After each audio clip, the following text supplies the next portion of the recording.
Reasons for concern for the New Orleans Saints, ladies and gentlemen. The backdrop, the Check the Mic podcast. Now, they did reasons for optimism. So we covered that in a video a few days ago. So now we're going to do the reasons for concern.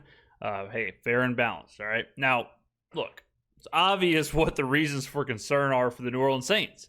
Anytime you are doing a rebuild, whether it's the tried and true, tear it all down, whatever, quote unquote tanking, as some would say, or if it's kind of this organic rebuild where aging players, known players, core players are kind of retiring or being traded or being released or whatever, you're getting, new draft picks, and with that newness comes an unknown. And we have a lot of that in New Orleans. I mean, there's an unknown right now with Kellen Moore. There's an unknown right now with Brandon Staley. There's an unknown right now with the quarterback position, the wide receiver room, all over the place, right? Like, it's easy to say, yeah, Kellen Moore's going to be great. Yeah, Tyler Shough or Spencer Rattler's going to be great. Yeah, Chris Olave is going to come back, hit the ground running. He'll be a 1,400-yard receiver, no problem. Rashid Shaheed will be fantastic again. All the draft picks will work out. We'll be good to go. Well, in reality, it could go the other direction, right? So that's obviously the reason for concern for the New Orleans Saints. I just saw through the feed here, Cynthia Freeland of NFL Network in the NFL has them with the lowest projected wins. So we could start with that. Cynthia's model has them with the lowest projected wins this year at 5.3 with the for the Saints. Yeah, I mean their quarterback just retired, so they're in a kind of like the Colts, except even more sad. I think their quarterback battle for the starting job is Tyler Shough versus Spencer Rattler versus Jake Haener. I guess that's not good. Forced rebuild. I mean, I picture like Mickey Loomis like tied up in a closet, like you're not spending, you're not trading up. We're rebuilding this thing, and then Carr retires, and it's like further evidence that they're doing it. So I think that's a positive that they're maybe going to have to attack the roster from a rebuild perspective. But clearly, the reasons for concern is they're depleted, man. They're depleted. Yeah, I mean, it's just one of those things where, it's no, and there's something, I want to make this clear. There is something exciting and fresh and rejuvenating about a rebuild. And there's something about like tearing it down and, getting the old out, bringing the new in, the unknown, the uncertainty, whatever. With that absolutely does come the chance that, could take a while or could be bad or who knows. And you got to kind of embrace it. That's why people are like, well, Saints are going to win 7 games max. And it's like, I mean, okay, that's, all right. That sounds about right. Like, that's what we're trying to do here. It's like won 5 games last year. Again, we're getting rid of a lot of players, whether it's through trade, release, or retirement or whatever. We're not in a situation where we're expecting 11 wins, right? We're not expecting 10 wins, where 8 wins isn't necessarily a bad season. I mean, 8 wins would be a fantastic season for the Saints this year. 7 wins would be a fantastic season for the Saints this year, right? You just don't want to bottom out. Like, that is the goal. The goal is not to go backwards. If we win 6 games, 7 games, 8 games, 9 games, whatever, there's going to be a reason to celebrate. If we win 1 game, 2 games, 3 games, 4 games, something went awry. All right, something that we were investing in and putting stock into did not work out, whether that's Kellen Moore, Brandon Staley, Tyler Shough, Spencer Rattler, the wide receivers, the draft. Something didn't work, right? Something didn't take. All right, so it's a weird year because for the first year honestly, not like the Dalton years and the Simeon years and some of those, because we could only achieve so much. But for the majority of the last 2 decades, every year is like, all right, we got to compete for the division, got to win the NFC, we got to go to the Super Bowl, right? Or we got to be above 500, or we got to do this, or whatever. This is one of those years where that is pretty far away. Like saying, hey, yeah, we got to win the division. So, okay, well, let's just start with winning 7 games. Like, hey, we're going to win the NFC. It's like, okay, let's just start with a winning record. All right, like, we're taking baby steps. And we got to kind of retrain our mind going into that.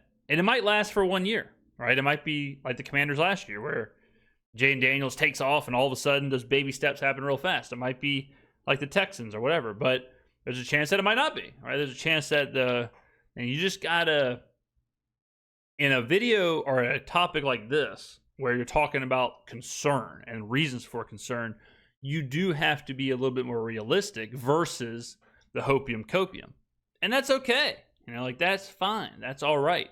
But if you take 400 steps back and you remove the bias of just being a fan and you look at the team for what it is, and you see 5 wins, 6 wins, 7 wins, okay, that all lines up. Depleted on the offensive line and the defensive line. They're depleted on both sides of the ball. And so it's not a good-looking roster right now. And your quarterback's 25, your second-round quarterback's, a 25-year-old that you're hoping is the next guy. So it's a Tyler Shough and Spencer Rattler and Jake Haener battling it out at quarterback. And, hopefully you find somebody. But the reason for concern is the roster's beat up and you don't know who your quarterback is. Yeah, I mean, let's assume for a minute Tyler Shough wins the job. There's a lot of red flags surrounding him being your quarterback this year and being good. Number one, you got him in the second round, and generally speaking, it's almost a binary deal now. If you think the quarterback is the guy, he's going in the first. The second round is no man's land for a quarterback, because if he's good enough, he'll go in the first. If he's not good enough, he's going to slide. Second round is like this weird tweener world where it's like, well, why didn't he go in the first? Right? And if he didn't go in the first, why'd you take him in the second? Kind of a thing. Like it is generally, now it's not the tried and true rule, but generally that is a weird place for a quarterback. And we've covered this before. And it's nothing like against Tyler Shough or whoever, but he was a second round pick. So the idea that like he has no flaws and he's just this perfect prospect and he's got unbelievable arm talent, all that stuff, it's like, you got to kind of temper that. And that's going to be kind of the theme for this is, okay, we see the vision, we see what we want to happen, we see the finish line, we see all that playing out, but we got to kind of temper potentially how fast that'll all work out, right? Like, we made a video on the Chris Olave rumor that he could be traded to the Steelers. And a lot of people were like, no. Chris Olave is going to he'll be back from injury. He's 1,500 yards is the floor for him this upcoming season. It's like, man, I'm all about optimism and being positive and believing in or whatever, but skipping a lot of steps there. Right? Like going from whatever to either Tyler Shough or Spencer Rattler, and then boom, you got a 1,500-yard year. So let's just reel it in a little bit. He's lasting till 40. It probably is a fairly solid indicator that most people think he isn't. Number two, as you said, he's 25. There's not that much high-end play on his resume, in part because the guy got a bunch of weird injuries in his career where like the man's bones were just snapping left, right, and center. That doesn't feel like conducive to high-level NFL play where the bodies are bigger, the impacts are more painful. I would be concerned about that. Number three, he's got that worst play of all time on his resume, which I honestly would have sympathy for the argument that that's individually prohibitive. Like I would have an argument. I would absolutely entertain a serious argument from somebody that says that one play on its own is eliminates him from, like, immediately takes him off the board. Like I cannot believe that a guy who can do that can be a high-level NFL quarterback. Now, all that's whatever. The real concern is this, all right, from Warren Sharp. Second worst accuracy versus Power 5 opponents of any quarterback in this class. 42% comp rate when pressure, which is the second worst in the class, ahead of only Max Brosmer. 58% completion rate when blitz, which is the second worst in the class, ahead of only Jalen Milroe. Solid performance when kept clean. So this is the question mark with Shough, right? The question mark with Shough is how can he handle this? Like this is all really kind of saying the same thing. This and this exact same. It's like, all right, he's not good under pressure. But we know that. We've talked about that. He's not great dealing with a blitz. He's not great dealing with a free rusher. He's not great when pressured. He has almost a 10% throwaway rate. We understand all of that. That absolutely has to get fixed. All of that way more than the broken bones, way more than the meme plays that we memed on, way more than the age. This is what has to get fixed. Problem is, this is probably the hardest of all of that to get fixed. This is very hard to get fixed, especially in the NFL. If he was still at Louisville and it's like, hey, you got to clean some of this up. Okay. Possible. Clean this up against the Seahawks. Clean this up against the Bills on the road. Clean this up against the Buccaneers. Clean this up like that, much harder to do that. It's that bad. All of those things are all together for Tyler Shough. And then again, roster-wise, Chris Olave is your number one receiver. Question marks beyond that. Olave's got his own concussion concerns. Turnover at corner the last couple of years with Marshawn Lattimore, Paulson Adebo out. So you have questions at, Kool-Aid McKinstry stepping in full-time as a starter. Isaac Yiadom, Quincy Riley as a mid-round pick trying to fill that spot. So, yeah, there's just questions up and down the roster, I think, certainly compared to other teams in addition to the quarterback questions. Yeah. All right, man. Not a great roster on top of the fact that one of those three guys is going to win the job. Yes. Yeah, I mean, and they're going to move on now to the Bucks, but like I know this video inherently has like a negative connotation to it because it is reasons for concern, right? But let me make sure we're on the same page here. A lot of what are the reasons for concern is also the reason to be excited. Like, yes, it is a concern that we have no idea what we're going to get out of the quarterback position. But the Titans can say that. A lot of teams can say that. But if it is good, if it turns out to be not bad, then immediately that becomes a reason for celebration. Same with cornerback, right? Like, okay, Kool-Aid has to play now, and Yiadom has to play now, Quincy Riley, whatever. If those guys take a step forward and it's positive, okay, now it's a reason for celebration. Offensive line. We assume the offensive line is going to be really good if Kelvin Banks is really good. If it is, boom, immediate celebration. So it's just a really high-risk, high-reward season. Same with Kellen Moore. We assume he's going to be good. We have no idea. So, I mean, if Kellen Moore, if he is Nathaniel Hackett, bad news Bears.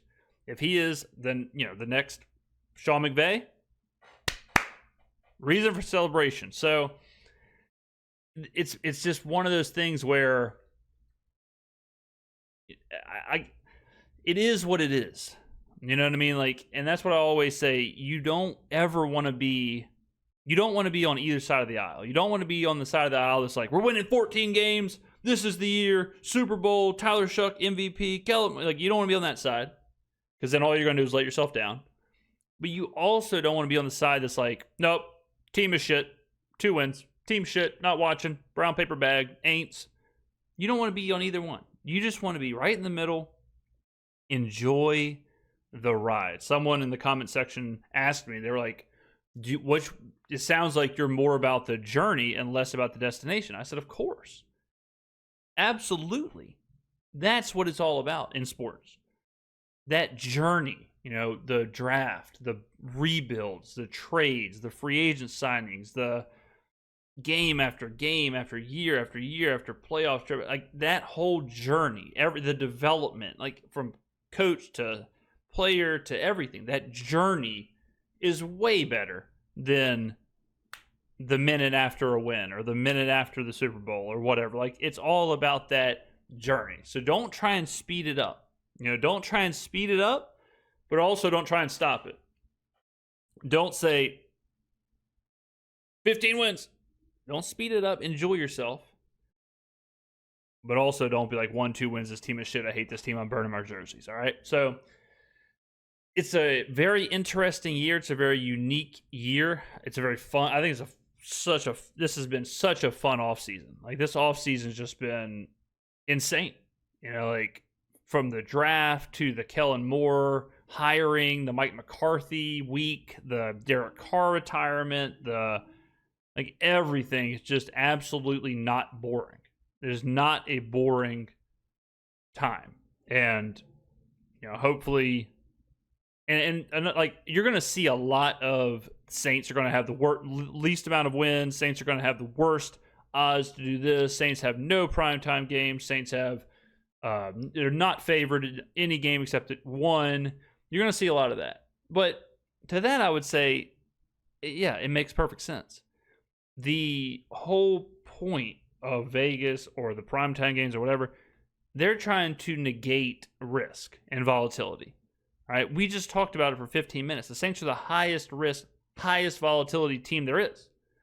If you just say every draft pick is going to be a bust, you're going to be right 90% of the time, right? But where's the fun in that, right? So it makes total sense why teams would be bearish on the Saints because of the risk. But you can't put too much into that. You know, like, again, when the Texans' first year at CJ Stroud, their win total was 3.5. 3.5 was their win total. 3.5. The Saints are 5.5 right now. So the Texans are supposed to be 2 wins worse than the Saints because of the risk. Because no one knew what CJ Stroud would be. No one knew what Nico Collins and Tank Dell would be. No one knew how DeMeco Ryans would be as a head coach.